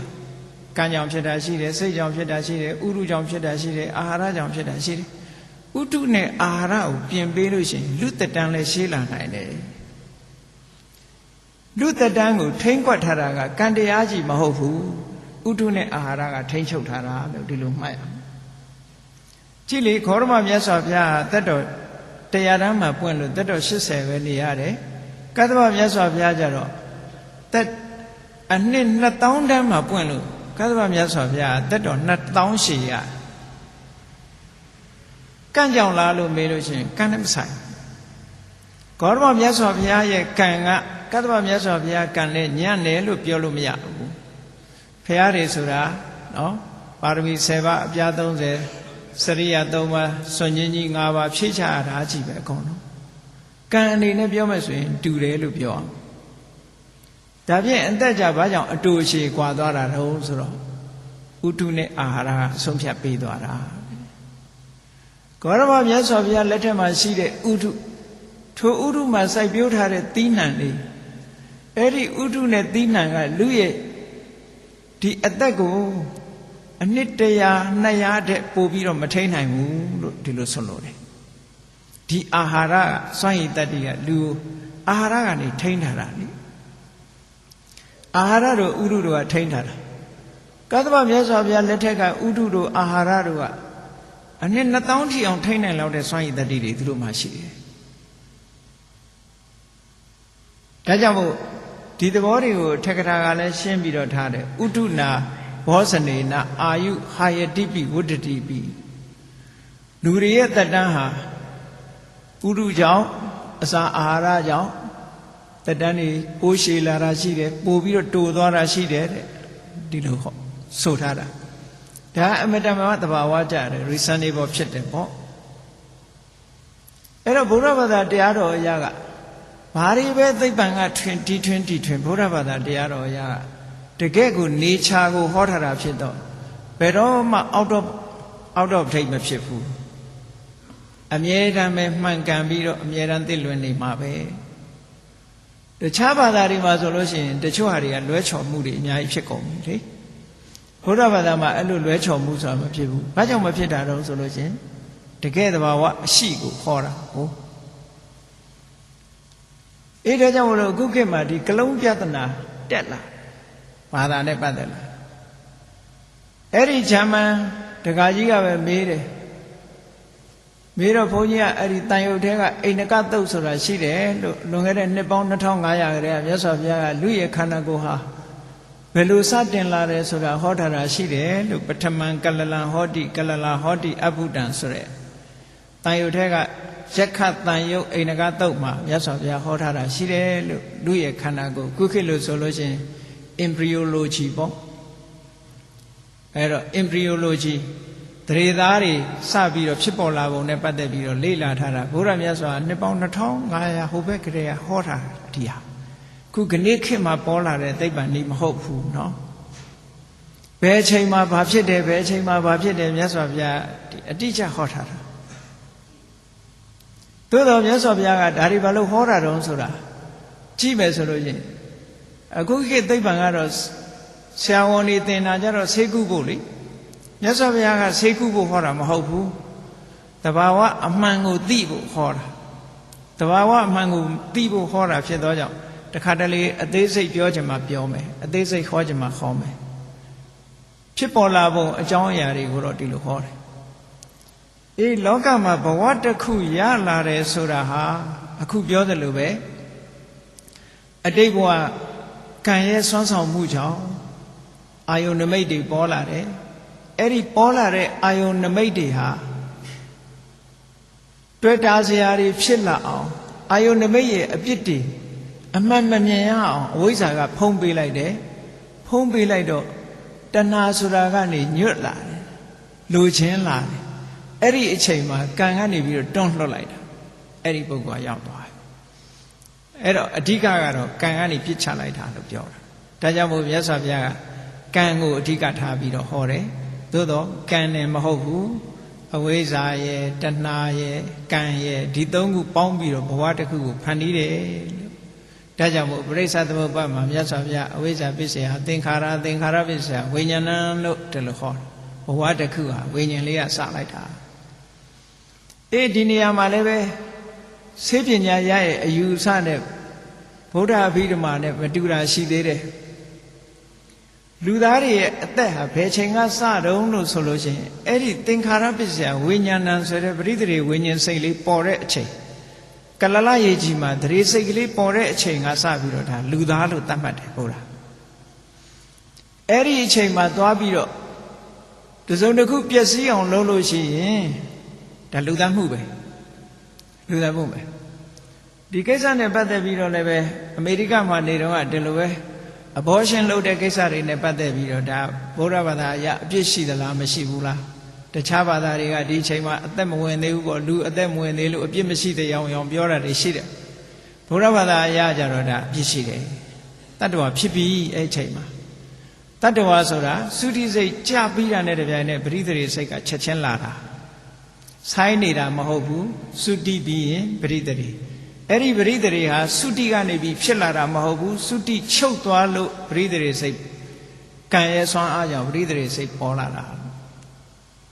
process အနေနဲ့တော့ဆက်ပြီးတော့နေတယ်လို့ဆိုလို့လေတန်တန်အနေနဲ့အစဉ်ဆက်မပြတ်ဖြစ်နေတယ်အဲ့ဒီလိုဘဝတစ်ခုနဲ့တစ်ခုဟာဒီလိုပေါ်ပြီးတော့လာကြတာကဲဘုန်းကြီးတို့လူသားတွေဘဝပဲကြည့်လိုက်အောင်ပရိသေရီဆိုတဲ့ဒီဝိညာဉ်စိတ်ကလေးပေါ်လာလိုက်တာနဲ့တပြိုင်နက်နာမရူပဆိုတဲ့ကမ္မစာယုတ်တွေတို့စေတသိက်တွေတို့ပေါ်လာတယ်အဲ့ဒီကနေပြီးတော့တဖြည်းဖြည်းနဲ့နန္တရားတွေကြီးထွားလာတယ်ယုတ်တရားတွေကြီးထွားလာတယ်သင်္ခါရဝိညာဏပစ္စယနာမရူပပရိသေရီဝိညာဉ်ပေါ်လာတော့ကြောင့်နာယုတ်တွေပေါ်လာတယ်အဲ့ဒီနေရာလေးမှာမဟာနိဒာနသုတ်မှာဆိုလို့ရှိရင်ဝိညာဏပစ္စယနာမရူပနာမရူပပစ္စယဝိညာဏတို့အပြန်အလှန်လေးဟောထားတာကိုတတိထားဘာဖြစ်လို့အပြန်အလှန်ဟောထားသလဲဆိုရင်ဝိညာဉ်နဲ့နာယုတ်နာယုတ်နဲ့ဝိညာဉ်ဒီအတုံးအပြန်အတုံးအလှဲ့ရှိတယ်သူကဝိညာဉ်မရှိဘဲနဲ့နာယုတ်မဖြစ်ဘူးနာယုတ်မရှိဘဲနဲ့လည်းဝိညာဉ်ကမတည်နိုင်ဘူးဒါမို့အောက်ကန္တိခဏီနာမရူပံတို့ဝတ္ထုဝိပါကာတို့အဲ့ဒီမှာဟောတာကဒီသဘောတွေကိုဟောတာမြတ်စွာဘုရားဒါပဋ္ဌာန်းမှာဒီပရိသေစိတ်ရဲ့ဟရယဝတ္ထုရဲ့အညမညဖြစ်တယ်သဟဇာတဖြစ်တယ်ဆိုတာကိုပဋ္ဌာန်းမှာအတိလင်းဟောထားတာရှိတယ်ပေါ့ဒါကြောင့်မို့အဘိဓမ္မာသဘောနဲ့ကြည့်မယ်ဖြစ်ရင်သုတ်တန်ကဆိုထားတဲ့နာမရူပပစ္စယဝိညာဏဝိညာဏပစ္စယနာမရူပဒီနှစ်ခုဟာအပြန်အလှန်ပရိစ္ဆသမုပ္ပါမှာရှေ့နောက်ဟောထားသည့်အတွက်ကြောင့်ဝိညာဉ်ကအရင်ဖြစ်ပြီးနာယုတ်ကနောက်မှဖြစ်တယ်လို့ဒီလိုမတွက်နဲ့ပြိုင်လူဖြစ်လာတာသို့တော့ဝိညာဉ်က leading condition ပေါ့ leading phenomenon သူဥဆောင်တာမို့သူ့ကိုပြောလိုက်တာလာတာအတူတူပဲဥဆောင်တာသူကဥဆောင်တယ်လို့ဒီလိုဆိုလို့တယ်အေးဘဝကိုအကျမ်းပြင်းပြောမယ်ဆိုလို့ရှိရင်ပရိသေရီဝိညာဉ်စိတ်လေးဖြစ်လိုက်တာနဲ့နန္ဒီယုတ်တွေဖြစ်လာနန္ဒီယုတ်တွေဖြစ်လာတော့ဘာတွေပါလာတော့ဆိုလို့ရှိရင် organ တွေပါလာတယ်ပေါ့လူရဲ့ကိုယ်အင်္ဂါတွေပေါ်လာတယ်ပါလာတယ်မျက်စိပါလာတယ်နားပါလာတယ်နှာခေါင်းပါလာတယ်လျှာပါလာတယ် sensitive body ပါလာတယ်နော် sense mind ပေါ်လာတယ်အဲ့ဒီဟာတွေကိုအာယတနလို့ခေါ်တယ်ဒါကိုပရိစ္ဆသမုပ္ပါကြတော့နာမရူပပစ္စယသလာယတနာအာယတနာ6ပါးလို့ပြောတာကဲအာရဏ6ပါးပြောတဲ့အခါကျတော့အာရဏ6ပါးပေါ်လာတော့ဘာဖြစ်တုံးဆိုရင်ဒါလူတဘာဝကိုစမ်းကြည့်ပေါ့မျက်စိပါတော့ဘာဖြစ်တုံးဆိုရင်မျက်စိကမြင်စရာတွေမြင်လာပြီလေအပြင်ဘတွေနဲ့ဆက်သွယ်မှုကမျက်စိကလှုပ်ပေးနေမျက်စိဖွင့်လိုက်တာနဲ့ပြင်ဘက်ကမြင်စရာအာယုန်တွေကိုမြင်တယ်မြင်လိုက်တဲ့အခါအသိစိတ်နဲ့မျက်စိအာယုန်နဲ့ပေါင်းမိမသွားဘူးလားပေါင်းမိသွားတာအဲ့ဒါသလယရဏပစ္စယဖတ်တော်လို့ပြောတာနော်ထိတွေ့မှုဖြစ်သွားတယ်ထိတွေ့မှုဖြစ်သွားတော့ဘာဖြစ်လာတော့ဆိုရင်ဖတ်တာပစ္စယဝေဒနာတဲ့ခံစားမှုတွေပေါ်လာပြန်ခံစားတယ်လို့ဆိုတာဟာ experience အတွေ့အကြုံရသွားဒုက္ခဆိုလို့ရှိရင်ဆင်းရဲတဲ့အတွေ့အကြုံပေါ့ဒုက္ခဆိုရင်ချမ်းသာတဲ့အတွေ့အကြုံထိတွေ့ထားတာနဲ့တပြိုင်နက်ကောင်းတယ်မကောင်းဘူးတခါတည်းမှတ်တမ်းတင်ပြီးသားအတွေ့အကြုံတွေရသွားတယ်ဒါကြောင့်မို့ဖတ်တာပစ္စယဝေဒနာဒါလူသဘာဝပဲလူမှာမျက်စိနာနာလျာကိုယ်စိတ်ဆိုတာတွေပေါ်လာသည့်အတွက်ကြောင့်ဟုတ်လားပြင်မဲ့အာယုန်တွေနဲ့ဆက်သွယ်မှုတွေဖြစ်လာတယ်ပြင်မဲ့အာယုန်နဲ့ဆက်သွယ်မှုဖြစ်လာသည့်အတွက်ကြောင့်အတွေ့အကြုံတွေရလာတယ်ကောင်းတဲ့အတွေ့အကြုံမကောင်းတဲ့အတွေ့အကြုံဝေဒနာခံစားမှုတွေဖြစ်လာတယ်ဖြစ်လာတဲ့အခါကျတော့ကောင်းတဲ့အတွေ့အကြုံကျတော့ထပ်လိုချင်လာတယ်ဝေဒနာပစ္စယတဏှာဟောဒါလူရဲ့နေ့စဉ်ဘဝမှာဒီတိုင်းပဲဒါလူသားဘဝဆိုတာဒါကိုခေါ်တာပဲအဲ့ဒါလိုခံစားမှုတွေကိုထပ်လိုချင်လာတာဆိုတဲ့အခါလိုချင်မှုဒီပထမလိုချင်တာကနေပြီးတော့ဆွဲလန်းလာတာထိအောင်ဖြစ်လာတယ်တဏှာပစ္စယဥပါဒနာလိုချင်ုံနဲ့မကဘူးဆွဲလန်းလာတယ်ဆွဲလန်းလာတဲ့အခါမှာအတွေးခေါ်တွေပါလာတယ်ဒါကြောင့်မို့ဥပါဒံကြတော့တဏှာတယ်မကဘူးဒိဋ္ဌိပါလာတယ်လို့ဆိုဆွဲလန်းမှုတွေဝင်လာတယ်အမြင်တွေဝင်လာတော့ဘာဖြစ်တော့ဥပါဒနာပစ္စယဘောဘဝတစ်ခုကိုတိဆောက်လာတယ်ကံတရားတွေအစ်စ်တွေလှုပ်လာတယ်လိုချင်တာတွေဆိုတော့လိုချင်တဲ့ဘာလို့တော့ရအောင်လုပ်တယ်ပေါ့ကြိုးစားလာတယ် ဘဝတစ်ခုရလာတဲ့အခါဘာဖြစ်တုံးဆိုဘဝပစ္စယဇာတိတဲ့နောက်တစ်ခါကျဟောကံတရားတွေလုပ်တဲ့အခါကျနောက်တစ်ခါပြန်ပြီးတော့မွေးဦးမယ်ဆိုတဲ့ဘဝတစ်ခုဖြစ်လာတယ်ဆိုတော့ဗုဒ္ဓမြတ်စွာကဘဝကိုတရုပ်ဖော်တယ်တုတ်တန်ကပဲတရုပ်ဖော်တာဖြစ်စေအဘိဓမ္မာကတရုပ်ဖော်တာပဲဖြစ်စေတထက်ထဲပဲ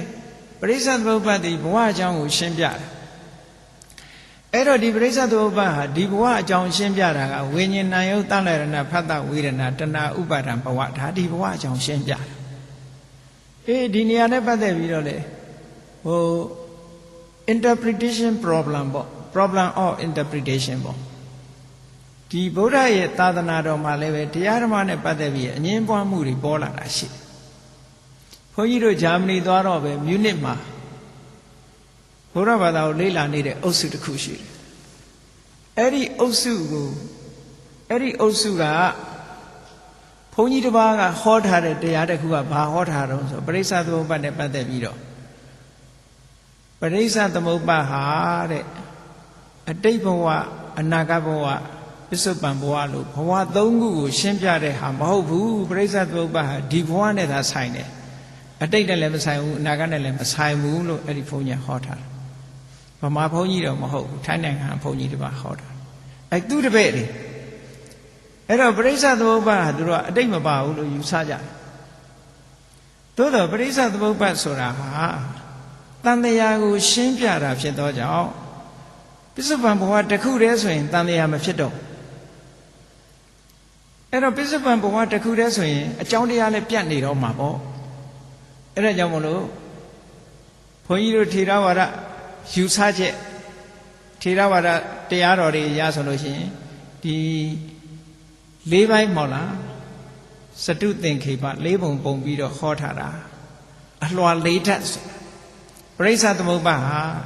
အပိုင်း၄ပိုင်းရှိတယ်ပထမပိုင်းကအတိတ်အကြောင်းကိုဟောတယ်ဒုတိယပိုင်းကပစ္စုပန်အကျိုးတရားကိုဟောတယ်တတိယပိုင်းကပစ္စုပန်အကြောင်းတရားကိုဟောတယ်နောက်တစ်ပိုင်းကအနာဂတ်အကျိုးတရားကိုဟောတယ်လို့ဒီလိုအပိုင်း၄ပိုင်းနဲ့သုံးဘဝကိုရှင်းပြတယ်တန်တရားကိုရှင်းပြတယ်ပရိစ္ဆေသမုပ္ပါဒ်ဒေသနာကို interpretation လုပ်ပြီးတော့ဒီပရိစ္ဆေသမုပ္ပါဒ်ဟာအတိတ်နဲ့လည်းမဆိုင်ဘူးအနာဂတ်နဲ့လည်းမဆိုင်ဘူးပစ္စုပန်သာလို့ဒီလိုဟောပြောမှုတွေဟာအခုချိန်မှာပေါ်နေတယ်ဒီလိုပေါ်ရတာဘာကြောင့်ပေါ်တာလဲလို့ဆိုတော့ဘုရားရဲ့စာပေကျမ်းဂန်နဲ့ပတ်သက်ပြီးတော့အဲ့ဒါကြည်ကြည်နဲ့လေးလာတာမရှိလို့ဒီလိုပြောရမှာပဲကြာကြာနာနာသင်ဖို့နားလည်အောင်လုပ်ဖို့အမတန်မှအရေးကြီးပါတယ်တရားတွေဟာနောက်ပိုင်းမှာဒီပြဿနာတွေမြောင်များစွာတက်လိမ့်မယ်အခုဆိုရင်ပိုဆိုးတယ်အင်တာနက်တွေတို့ website တွေတို့ပေါ်လာတဲ့အခါကျတော့ဟိုလူကလည်းဗုဒ္ဓဇင်းဆိုပြီးကောက်တင်လိုက်ဒီလူကလည်းဗုဒ္ဓဇင်းဆိုပြီးတော့ကောက်တင်လိုက်ပြီးတော့ဗုဒ္ဓဇင်းမဟုတ်ဘူးကိုယ့်ရဲ့အတွေ့အခေါ်တွေကြီးပဲဒီဗုဒ္ဓဘာသာဗုဒ္ဓရဲ့တရားတော်အစစ်ကိုကြည့်ချင်လို့ရှိရင်ထေရဝါဒပိဋကတ်မူရင်းပါဠိကိုလေ့လာမူရင်းကိုလေ့လာနိုင်ရလေ့လာဖို့ကြိုးစားရအဲ့ဒါမလေ့လာပဲနဲ့အပေါ်ယံစာတွေဖတ်ပြီးတော့ဗုဒ္ဓဇင်းလို့ခေါင်းစဉ်တက်ထားတဲ့စာအုပ်တွေဖတ်ပြီးဆိုရင်တော့မိစ္ဆာဒိဋ္ဌိဖြစ်ဖို့တွေတော်တော်များဇူလိုင်လတုန်းကစင်ကာပူကိုသွားပြီးတော့မှသင်တန်းပို့ချတော့တခါတယောက်ကအဲ့ဒီအင်တာနက်ကနေပြီးဒေါင်းလို့လုပ်ထားတဲ့ဆောင်းပါးတစ်ခုကိုလာပေးတယ်ပေးပြီးတော့ဆရာတော်တဲ့အဲ့ဒီအမေကိုတပည့်တော်ဖြေပေးပါတဲ့အဲ့ဒီမှာအင်တာနက်ထဲမှာဘုန်းကြီးတစ်ပါးဗာရေးထားတော့လို့ဆိုတော့တုတ်တန်တွေကိုကိုးကားပြီးတော့သူကသောတာပန်မဖြစ်ဖ ೇನೆ သဂရကံကြော်ဖြစ်လို့ရတယ်တဲ့အနာကံလည်းကြော်ဖြစ်လို့ရတယ်ယဟန္တာလည်းကြော်ဖြစ်လို့ရတယ်တဲ့သောတာပန်ဖြစ်เสียမလို့ဘူးတဲ့တခါတည်းတန်းပြီးအနာကံဖြစ်လို့ရတယ်တဲ့သဂရကံလည်းဖြစ်ဖရာတရားတော်ဖားခုံတယ်လို့ခုံလို့ဘယ်လိုလုပ်ရအဲ့ဒါကိုအကိုးအကားရှိရင်ဆရာတော်တပည့်တော်မိတ်ရှိပါတဲ့အဲ့ဒါဖြစ်နိုင်မဖြစ်နိုင်ဆိုပြီးတော့အဲ့ဒါအင်တာနက်ထဲမှာတင်ထားတယ်ရှိတယ်သူရည်ညွှန်းတဲ့တုတ်တွေကဥက္ခဆိုတဲ့တုတ်ကိုရည်ညွှန်းတယ်အဲ့ဒီဥက္ခတုတ်ကတကားသူပြောတာသူဟာတဲ့တန်ရောစဉ်၅ပါးကိုဩရမဂိယတန်ရောစဉ်၅ပါးကိုပယ်ထားတဲ့အနာဂံပုဂ္ဂိုလ်ဖြစ်ပါတယ်လို့ပြောတော့သူ့ကိုသူအနာဂံတန်းဖြစ်တယ်လို့သူကယူဆတယ်မဟုတ်ဘူးလေသူ့ position သူပြောတာဒါကဒေါက်တာဘွဲ့ရထားတဲ့လူတယောက်ကနေသူ၄တန်းအောင်ပါတယ်လို့ပဲလှုပ်ပြောပါမလို့နော်အမြင့်ဆုံးဘွဲ့ပဲပြောမှာပေါ့ အခုလည်းသူသောတာပန်ဖြစ်တာသူပဲပြောမလဲတဂရဂံဖြစ်တာပဲပြောမလဲသူအခုရောက်နေတဲ့အဆင့်ကိုပြောတာအနာဂံအဲ့ဒါကို interpret လုပ်တဲ့အခါကျဘာလို့တုံးဆိုရင်သောတာပန်တဂရဂံမဖြစ်ဘဲနဲ့အနာဂံဖြစ်လို့ရတယ်ပေါ့ဒီသုတ်ကြည့်ဆိုပြီးတော့ဟောအဲ့ဒီလူပြဿနာမျိုးတွေဒီခေတ်မှာတော်တော်များလာလိမ့်မယ်နောက်ပြဿနာတက်เสียတစ်ခုရှိသေးတယ်ဩက္ကန္တတန်ယုတ်ဆိုတာရှိတယ်အဲ့ဒီဩက္ကန္တတန်ယုတ်ထဲမှာမြတ်စွာဘုရားကဟောထားတာက possible impossible ဟောတာဆိုပါစို့သောတပတ္တိမက်ကြပြီးရင်ဖိုးဟာ definitely surely ပဲသူတခါတည်းလာမယ်ဆိုတာကိုမြတ်စွာဘုရားဟောခြင်းတယ်ဟောတဲ့အခါမှာဘယ်လိုဟောတာတော့ဆိုရင်သောတပတ္တိ message ကြပြီးတဲ့နောက်မှာတဲ့ဒီပုဂ္ဂိုလ်ဟာဒီကြားထဲမှာဘယ်တော့မှမသေးနိုင်ဘူးသောတပတ္တိဖိုးမကြပဲမသေးဘူးလို့ပြောတာအဲ့တော့ဘယ်လိုတွေတွေးတုံဆိုလို့ရှိရင်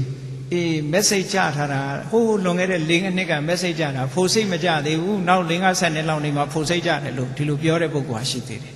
အဲ့ဒါကိုကြည့်ပြီ message နဲ့ဖိုစိတ်ဆိုတာကပ်ပြီးတော့နေတာချက်ချင်းအကာလိကောဆိုတာအဲ့ဒါပြောတာအခု message ဖြစ်နောက်ထပ်ဖိုစိတ်ကပ်ပြီးတော့ဖြစ်သွားတာချက်ချင်းအကျိုးပေးတာကိုအကာလိကောချိန်မဆိုင်ဘူး message ပြီးတာနဲ့တပြိုင်နက်ဖိုစိတ်ကအနတ္တတတ္တိနဲ့ခြေစုပ်ပြုတယ်ဈာထဲမှာဘာမှမချဘူးသို့တော့ဗမာပြည်မှာတော့တစ်ခါကြားလိုက်သေးတယ်လေသူသောတပတ္တိမက်ကြနာကြပြီတဲ့ဖိုးမကြသေးလို့တဲ့ဆိုင်းနေရဖိုးဘယ်တော့မှကြားမှာလည်းမဟုတ်ဘူး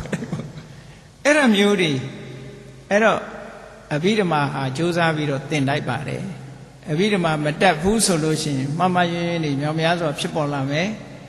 ထို့သုတ်တံပါဠိတော်တွေတာမန်ကအပေါ်ယံကြည့်ပြီးတော့ဆိုလို့ရှိရင်ဒီမှားယွင်းတဲ့အယူဆတွေမှားယွင်းတဲ့ဘာသာပြန်ဆိုမှုတွေဒါမျိုးတွေဟာသာသနာနောက်ပိုင်းမှာအန္တရာယ်ချီးစွာဖြစ်ပေါ်လာနိုင်တဲ့အနေအထားတွေရှိပါတယ်ဒါကြောင့်မို့လို့အခုဒီလိုအဘိဓမ္မာမဟာသိပ္ပံဖွင့်ပြီးတော့ဒီအဘိဓမ္မာတရားတော်ကိုမူရင်းချမ်းကြီးတွေကိုဒီလိုလေ့လာရတယ်ဆိုတာအမတန်မှကောင်းတဲ့အခွင့်အရေးကြီးတစ်ခုမြန်မာပြည်မှာတခြားနိုင်ငံတွေမှာတောင်မရနိုင်တဲ့အခွင့်အရေးမျိုးမြန်မာပြည်မှာအခုဒီအခွင့်အရေးကြီးတစ်ခုပေါ်လာတယ်ဆိုတာအလွန်အလွန်ကိုတကယ်ဝမ်းသာစရာကောင်းတဲ့အချက်တစ်ခုပါသာသနာတော်အတွန်းရှိဖို့အတွက်ဒါလူတိုင်းဟာအသိဉာဏ်ရှိဖို့အမတန်မှအရေးကြီးပါတယ်မြတ်စွာဘုရားဟောထားတဲ့တရားတော်တွေနဲ့ပတ်သက်ပြီးမိမိတို့လက်လန်းမမီသေးလို့ရှိရင်သိတဲ့ပုဂ္ဂိုလ်မေးဖို့လိုတယ်လေ့လာဖို့ဆွေးနွေးဖို့လိုသေးတယ်အဲ့ဒါလို့မဟုတ်ဘဲနဲ့ကိုထင်ရဆွတ်လိုက်လို့ရှိရင်တော့မိစ္ဆာဒိဋ္ဌိဖြစ်ဖို့ရအမတန်မှနီးတယ်တဲ့အေးဒါကြောင့်မို့လို့ဘဝတစ်ခုဆိုတာမြတ်စွာဘုရားကအခုပရိစ္ဆသမုပ္ပါဒ်နဲ့အချင်းချုပ်ပြီးပြောမယ်ဆိုရင်ကံနဲ့ခိလေသာဒီနှစ်ခုကပေါင်းပြီးတော့ဘဝတစ်ခုကိုဖန်တီးတာလို့ဒီလိုမှအဲ့တော့ဘဝនិရောဓကိုလိုချင်ရင်ဘာလုပ်ရမလဲဆိုတဲ့အဖြေဟာဒီမှာပဲရှိဘဝကိုဖြစ်စေတာတွေကဘယ်သူတွေလဲဘဝကိုဖြစ်အောင်လုပ်နေတဲ့လက်တယ်ဟာဘယ်သူတုံးဆိုရင်ကံနဲ့ကိလေသာအဲ့တော့ဘဝတစ်ခုကိုမလိုချင်ဘူးဘဝនិရောဓဘဝကြီးခြုံငိမ့်စေခြင်းတယ်ဆိုလို့ရှိရင်ဒီအကြောင်းတစ်ခုဖယ်ရှားဖို့ပဲဒါပဲရှိတယ်အဲ့တော့ကံရဲ့ကိလေသာရဲ့ဒါကိုဝတ်သုံးပါးခေါ်တာပေါ့ကမ္မဝတ်ကိလေသာဝတ်ဝိပါကဝတ်အခုဘုန်းကြီးတို့တွေဟုတ်လားအတိတ်ဘဝလုပ်ခဲ့တဲ့ကံတွေရှိတယ်ကိလေသာတွေရှိနေတယ်ဒါကြောင့်မို့လို့ကံကိလေသာတွေကပေါင်းပြီးထုတ်လုပ်ထားတဲ့အကျိုးတစ်ခုကိုရပြီးတော့ဘဝတစ်ခုကိုရနေကြတယ်အဲ့ဒီရနေတဲ့ထဲကနေနောက်ထပ်ဘဝတစ်ခုကိုမရချင်တော့ဘူးဘဝခြုံငိမ့်ရဘဝនិရောဓနိဗ္ဗာန်ကိုလိုချင်ပါတယ်ဆိုလို့ရှိရင်ဘာကိုလုပ်ရမလဲဆိုရင်ကိလေသာကိုပယ်ရမှာပါကိလေသာကိုပယ်လိုက်တာနဲ့တပြိုင်နက်ကံတွေဟာအဖော်မဲ့ဖြစ်သွားကံတွေဟာဒီနေကန့်တတ်ထားလိုက်တယ်လို့သူ့ကို isolate လုပ်ပလိုက်တဲ့သဘောမျိုးဖြစ်သွားတယ်ကံတွေကတတ်တတ်ဥပမာပဲမျိုးစိတ်လေးတစ်ခုကိုမြေနဲ့ရေနဲ့မထိအောင်ထားလိုက်တယ်ဆိုလို့ရှိရင်ထိုမျိုးစိတ်လေးကအပင်မပေါက်တော့ထို့တူပဲဘုရားမြတ်စွာရဲ့မဂ္ဂင်၈ပါးအကျင့်တရားကိုထူထောင်ပြီးတော့ကျင့်လိုက်တဲ့အခါကျတော့ကိလေသာတွေကုန်သွားမယ်ကိလေသာကုန်သွားလို့ရှိရင်ကံတွေကအကျိုးမပေးတော့ဘူးကိလေသာပြတ်လို့ရှိရင်ကံတွေရပ်သွားမယ်ကံတွေရပ်သွားလို့ရှိရင်သူတို့ရဲ့အကျိုးဆက်ဘဝကုံတာနဲ့တပြိုင်တည်းနောက်ထပ်ဘဝတစ်ခုဆိုတာမလာတော့ဘူးဒါသည်ပင်လည်းဘဝនិရောဓတဲ့နော်အဲ့တော့ဘဝនិရောဓနိဗ္ဗာန်ဆိုတာဟိုးအဝေးကြီးလည်းမျှော်ကြည့်နေစရာမလိုဘူးကိုယ်တဏ္ဍာမှာဖြစ်ပေါ်နေတဲ့ ကိလေသာတွေရှိသေးသလားကြည့်အဲ့ဒီကိလေသာတွေကုံအောင်လုပ်ဖို့ဟာအဓိကကိလေသာတွေကုံသွားပြီဆိုလို့ရှိရင်ကံတွေအတွက်မစိုးရိမ်နဲ့တော့ကိလေသာကုံသွားလို့ရှိရင်ဒီကံကအကျိုးပေးလို့မရတော့ဘူးကြည့်လေကံကအကျိုးမပေးနိုင်တာရှင်အင်္ဂုလိမာလပဲကြည့်ပေါ့တကယ်ကြီးမားတဲ့ကဘာကျော်လူသားသမားကြီးအကုသိုလ်တွေအများကြီးလုပ်တယ်အကုသိုလ်ကံတွေသို့တော့အရဟတမေဆိုတဲ့အစွမ်းထက်တဲ့ကုသိုလ်စွမ်းအားနဲ့ကိလေသာအလုံးကိုဖယ်ရှားပြစ်လိုက်တဲ့အခါကျတော့အဲ့ဒီကံတွေကအကျိုးမပေးနိုင်တော့ဘူးနောက်ဘဝတစ်ခုကိုမလုံနိုင်တော့မထူးနိုင်တဲ့အတွက်ကြောင့်ရှင်အင်္ဂုလိမာလဟာဒါကံတွေကိလေသာတွေကုန်သွားသည့်အတွက်ကြောင့်ကံတွေဟာလုံးဝအကျိုးမပေးနိုင်လို့နောက်ဆုံးကိလေသာလည်းရပ်ကံတွေလည်းပြတ်နောက်ဆုံးအကျိုးတွေလုံးဝမလာတော့ဘဲနဲ့ပြိဋိဘံဆံသွားရတယ်ဆိုတာအဲ့တော့အရေးအကြီးဆုံးကဘုန်းကြီးတို့တွေဘဝနိရောဓကိုရခြင်းဘာလို့ရမလဲကိုယ်တဏ္ဍာမှာရှိတဲ့ကိလေသာတွေစိတ်ထဲမှာဖြစ်ပေါ်နေတဲ့လောဘဒေါသမောဟဆိုတဲ့ဒီကိလေသာတွေနဲနိုင်သမျှနဲအောင်ကြိုးစားရမယ်နောက်ဆုံးနဲလာပြီးတော့လုံးဝဖယ်ရှားပြစ်နိုင်ဖို့ကြိုးစားရမယ်လုံးဝဖယ်ရှားနိုင်အောင်ဘာနဲ့မှဖယ်ရှားလို့ရတော့ဆိုရင်သောတပတ္တိမေသဂရဂါမိမေအနာဂါမိမေအရဟတမေဆိုတာဒါတွေနဲ့မှဖယ်ရှားလို့ရတယ်ကိလေသာတွေကိုအစဉ်စဉ်နောက်ဆုံးအရဟတမေနဲ့လုံးဝဖယ်ရှားပြစ်လိုက်တဲ့အခါမှာကံတွေဟာလုံးဝအကျိုးမပေးနိုင်တော့ဘဲနဲ့ဘဝတစ်ခုဟာစသိမ့်သွားပြီဘဝနိရောဓဆိုတာကိုယ်စီကိုယ်ငါမျက်မှောက်ပြုနိုင်ကြမှာဖြစ်ပါတယ်လို့ဒီကနေ့ဘဝနဲ့ဘဝနိရောဓအကြောင်းတရားဟာဣတိမေကဲပြည့်စုံပါပြီအလုံးတရားချက်ခင်သူတော်စင်ပြိဿတ်တို့သည်မိမိတို့ရရှိထားတဲ့ဘဝတည်းကအကြောင်းတရားတွေကိုရှာပြီးတော့ဖယ်ရှားပြစ်ခြင်းဖြင့်ဘဝနိရောဓကိုကိုယ်စီကိုယ်ငါမျက်မှောက်ပြုနိုင်ကြပါစေကုန်သတည်း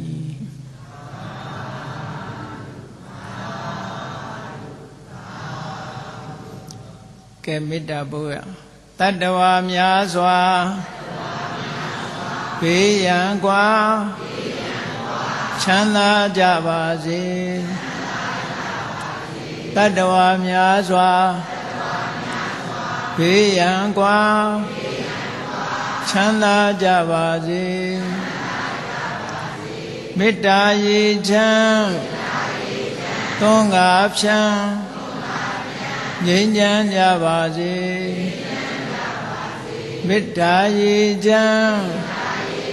သွန်ကားဖြံငြိမ်းချမ်းကြပါစေသက်ရှိချမ်းသာစိတ်ချမ်းသာလူရာဆန္ဒပြည့်ပါစေဓမ္မောတရံပိဝိတဝါနဝိသာတဗ္ဗေတမုဟတာအာဇရမရာတိတိဘာဝံနိဗ္ဗာနံယန္တုသာရောဓမ္မောတရံလောဘဒေါသမောဟစိတ်တောင်းကင်းပြောက်ကြည်တရားစေကို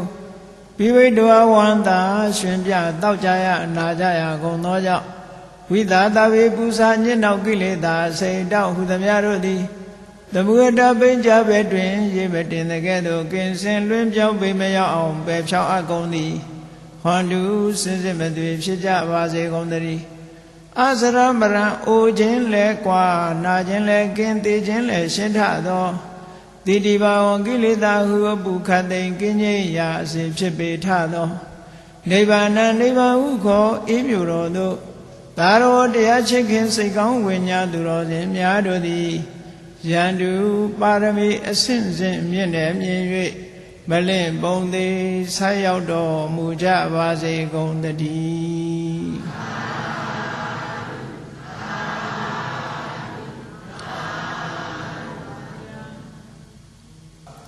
ကဲလိုက်အရှင်ဖေယဖေယတပိတော်တို့သည်ဓမ္မအတိညာရရှိစေရန်ရည်တန်ကြလျက်ဓမ္မသဘင်ဆင်ကျင်ပပြုလုပ်ကြ၍တရားတော်ကိုနာယူကြပါကုန်၏တရားတော်ကိုတတ္တဗဝတ္ထုအစုစုတို့ဖြင့်ပူဇော်ကြပါကုန်၏ယနေ့ယခုအာထုတ်ပြုလို့ရသော ဓမ္မဒေသနာဓမ္မတဝနာဓမ္မဒါနဓမ္မပူဇာကုသိုလ်စေရနာအဖျားပြာတို့ကြောင့်ဓမ္မအတိဉာဏ်ကိုရရှိကြပြီလင်ဒုက္ခခတ်သိချုပ်ငြိမ်းရမှန်ဉာဏ်နိဗ္ဗာန်သို့လင်းမြန်ဆောစွာကိုယ်စီကိုယ်ငါမျက်မှောက်ပြုကြရပါလိုကုန်၏ဤကောင်းမှုဤအဖို့ဘာကကိုအမိအဖအဖိုးအဖွားဆရာသမားမှစ၍ကဘာသူကဘာသားလူနတ်မြမတတ္တဝါအများတို့အားအမြဝေငှပါကုန်၏ကုသိုလ်အမြကိုယ်စီရကြကုန်သည်ဖြစ်၍ကိုယ်စိတ်နှဖျားချမ်းသာကြသည်ဖြစ်ကြပါစေကုန်သတည်း